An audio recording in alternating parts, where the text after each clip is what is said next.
Greetings and bienvenue, MITZU. Thank you for returning to this broadcast, and welcome to new viewers joining us for the first time. If you like a video, then feel free to subscribe. This story is really important to me, though. It's become part of me, kind of the foundation of what I believe in now, I guess. It's not easy for me to understand if X is supposed to be creepypastas or not. But I want to say right now that this is not a creepypasta or some other kind of fictional story. This really happened to me. I don't know what to expect as a response, but this is 4chan, so I guess I do expect some trolling or whatever. It's all welcome.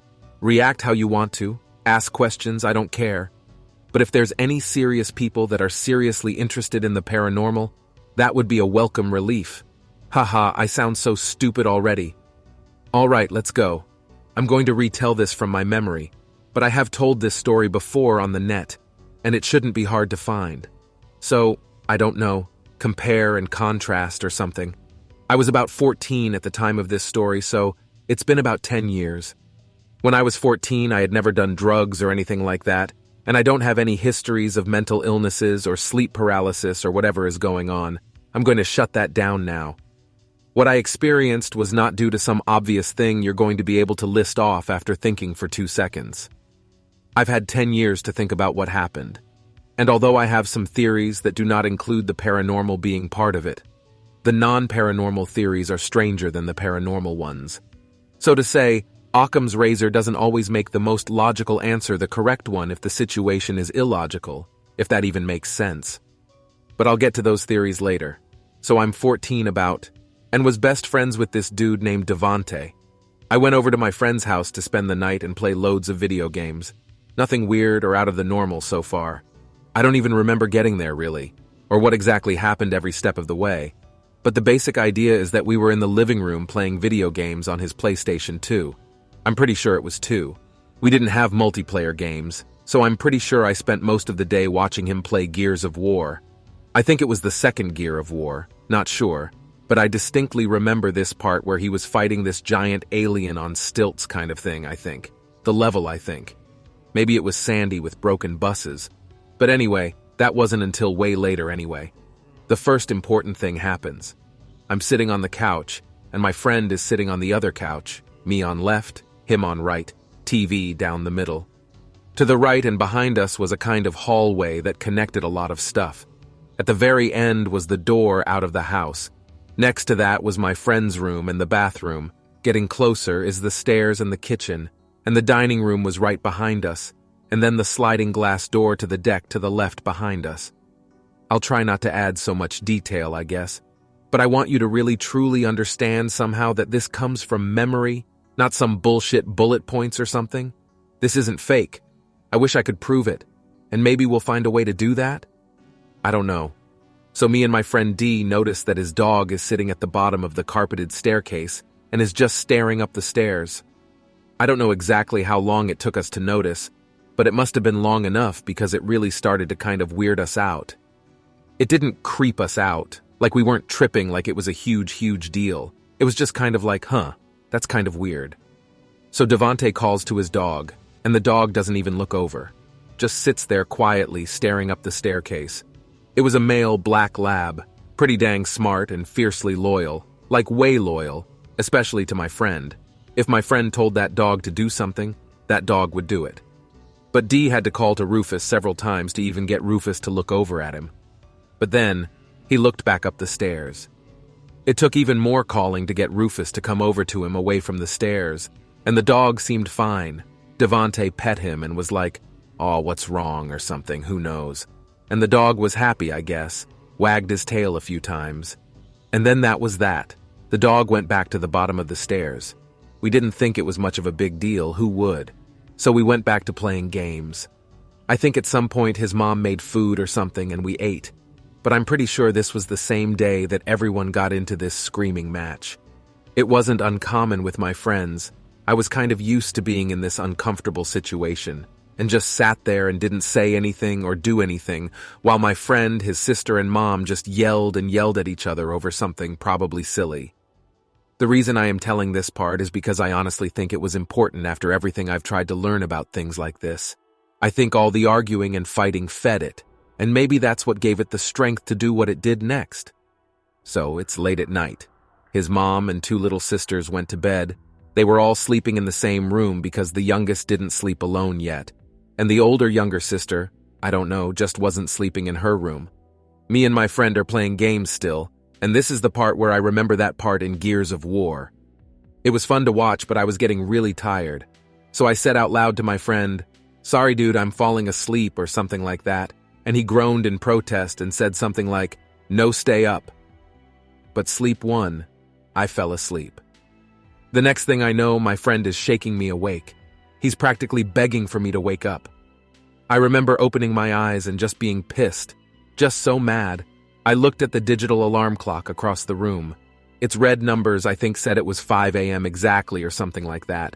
I think it was an exact time, like 5 or 4 or something, and I had passed out around 12 to maybe 2 a.m. He's just shaking me and begging, "Please, please get up, just get up for a second, please, you have to get up, just sit up and listen, please just sit up and listen for a second." And I saw the sheer terror in my friend's eyes, and I knew something was very wrong. We were jokesters and pranksters, always trying to joke. I'm not saying I knew the difference between my friend playing a joke on me or not, but I knew that this wasn't a joke, or my friend secretly took some amazing acting lessons because his fear and terror were unmistakably real. So I sat up and I'm much more calm and I'm like, "Okay, I'll sit up and listen for a second." And then I hear this loud bang, and I'm like, "What?" And then it happens again and again. And I realize what's happening as my friend starts telling me that doors are opening and slamming shut all over his house. I asked him how long it had been happening and maybe some other questions, but not many if I did. He said it had been going on for like 10 to 15 minutes before he woke me up and he was terrified and didn't know what to do. He was literally petrified with fear. It was like one of those situations in war, I guess, where people are kind of separated, you know? Like fear does different things to different people. And it turns out my friend was the kind that was too afraid to do anything, and he was looking to me to help, to lead or whatever. Which worked out really well, because it turns out that when I'm terrified that I go no bullshit. Don't get me wrong, I was scared to death. Doors were still opening and slamming shut. I literally watched as the bathroom door near the front door opened, and then slammed shut, and latched. It latched. I was analyzing the situation hard. I knew that night it latched. I knew because it was important. It was what separated the possibility of an elaborate prank, or bad weather, or this being an actual haunting. There was no wind, no hoax. I saw nothing, absolutely nothing on the other side of the bathroom door, slowly turned the doorknob, pushed the door open, and then slammed it shut. And it was not fake. It wasn't people hiding throughout the whole house. There's no way. I wish I could describe to you how that door opened. It didn't seem right. Like if you right now push a door open, you know what that looks like.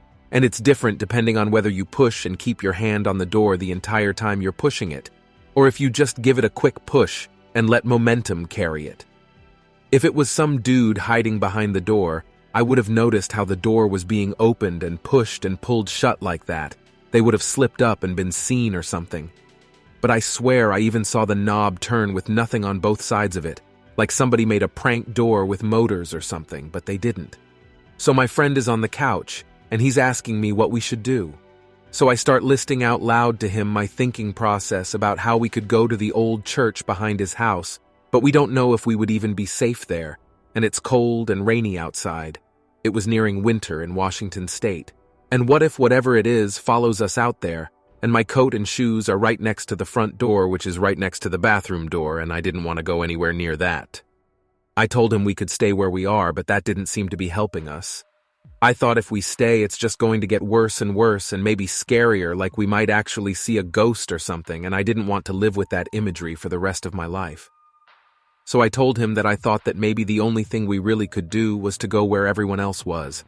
His mom's room. Even the dog was in his mom's room and had been quiet the whole time this was going on.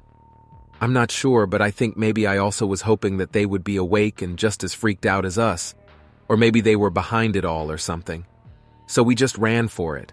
We didn't turn on any lights, so it was dark upstairs.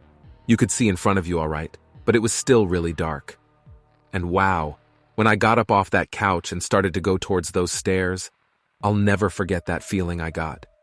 It felt like there were a million floating eyeballs all around me staring at me from every single angle. I was just watching from all sides. It felt like I was swimming in a swimming pool almost, like I wanted to run so bad but felt so sluggish. It was like when you try to run in your dreams but you don't actually run, except this wasn't a dream, this was real life. I still don't know if I was feeling the paranormal or if it was the adrenaline, but I think it was a mixture of both, possibly. Whatever it was, it didn't feel right, and I've never felt like that again. We ran up those carpeted stairs as quickly as our feet could gain purchase. My friend was in front, and as we got to the top, his mom's room was immediately to the right. My friend opened the door and then practically shut the door on me. I don't know if it was some kind of defense mechanism or what, but I was like, hey, and I heard a little sheepish sorry from my friend. He didn't latch it though, so I just pushed the door open and I made sure. I made sure that the door actually latched shut when I closed it. It was closed. I turned around and took a quick look around the room. His mom and sisters were all on the bed still sleeping somehow. His dog was to my left, laying down and looked at me as I looked at him, but he was still quiet, which was so strange. His mom's room was a mess with blankets and clothes scattered everywhere. My friend had dived under a blanket to the right, and so I followed suit. I found a big comforter kind of near to him. My back was kind of to the mattress, and as I pulled the blanket over my knees, the door opened. I shut the door. This was not possible, and went against everything I thought I believed in, which was that ghosts were probably fake, and nothing existed that science couldn't prove and blah blah. But this went against it all. How could it be possible for a door to open like that? The handle seemed to stay turned the entire time it slowly opened to reveal absolutely nothing on the other side. There was nothing. I thought maybe I would see something, some ink-black monster with red eyes or something, but there was nothing opening the door. I pulled the blankets over my head even, and I officially freaked out. I tried to remember what my grandma had told me to say to get rid of devil spirits, but it mixed in my head with the Family Guy, because there was that one skit where Peter says, "The power of Christ compels you," and so that's what I said. The power of Christ compels you, over and over and over and over and over and over for hours. I don't remember falling asleep, which I've never experienced before, and haven't to this day. Sure, maybe you can't remember the exact minute you fell asleep, but you always kind of have an understanding of when it happened, you know? Like, oh, it was after that third episode of whatever. Well, I don't remember. I remember saying the power of Christ compels you probably 1,000,000,000 times. I had to pee so bad, so bad. I think I contemplated just peeing myself, and it was so hot. His mom's room was stifling, and I was covered in a thick comforter blanket. And I was paralyzed. I couldn't bring myself to move at all. I think I moved my lips to whisper, "The power of Christ compels you." But that was it. I was afraid if I moved at all that whatever this was just going to yank the blanket off and terrorize me, so I stayed completely still, which was even scarier to be honest. I remember how I got bored.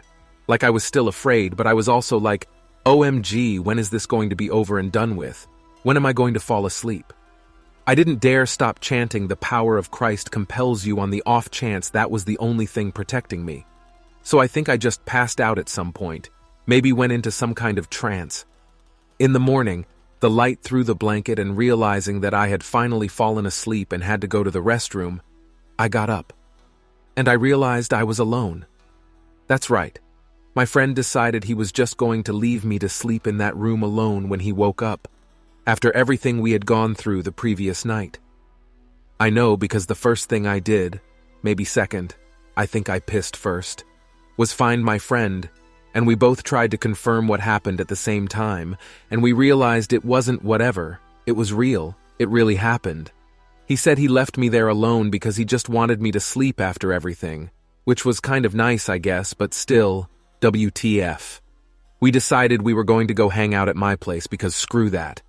So I don't think it was until we were at my place that my friend told me why everything happened. He said him and his mom were driving down the road and he saw a sign on the side of the road that said free. They stopped. It was a Ouija board, but it looked really old. So my friend took it home and of course Googled to see if it was worth the money and decided to try to sell it.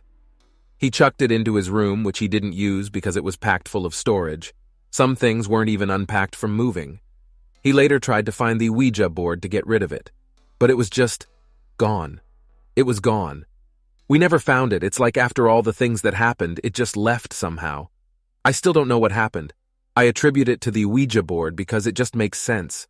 Nothing strange happened before it, and nothing strange seemed to happen after either.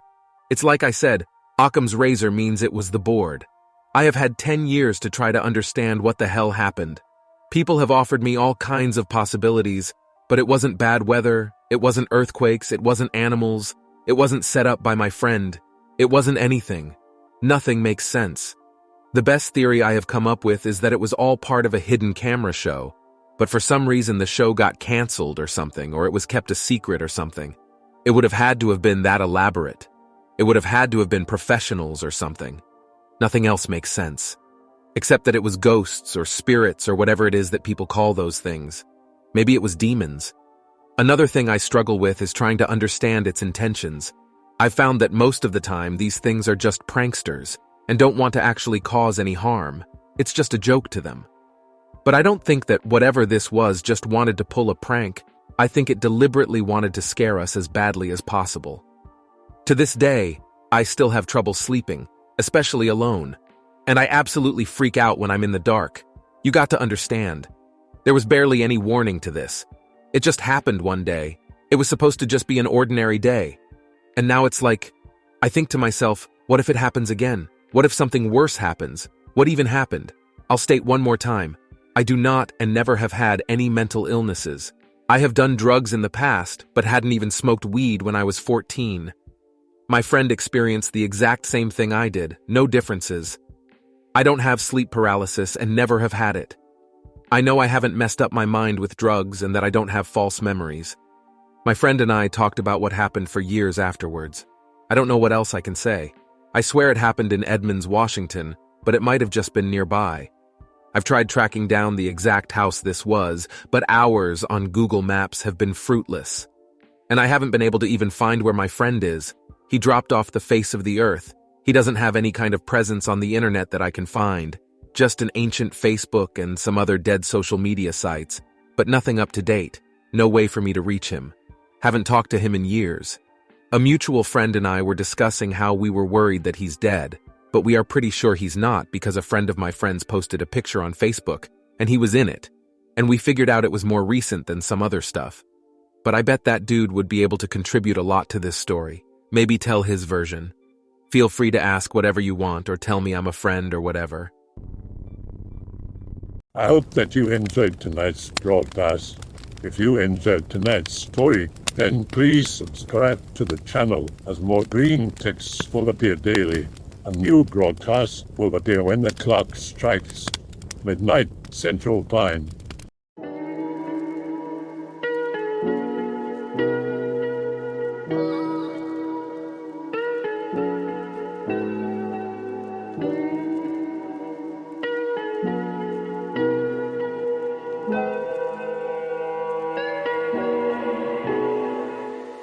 Remember to check out the Odyssey page in the description for a second archive of the channel's videos.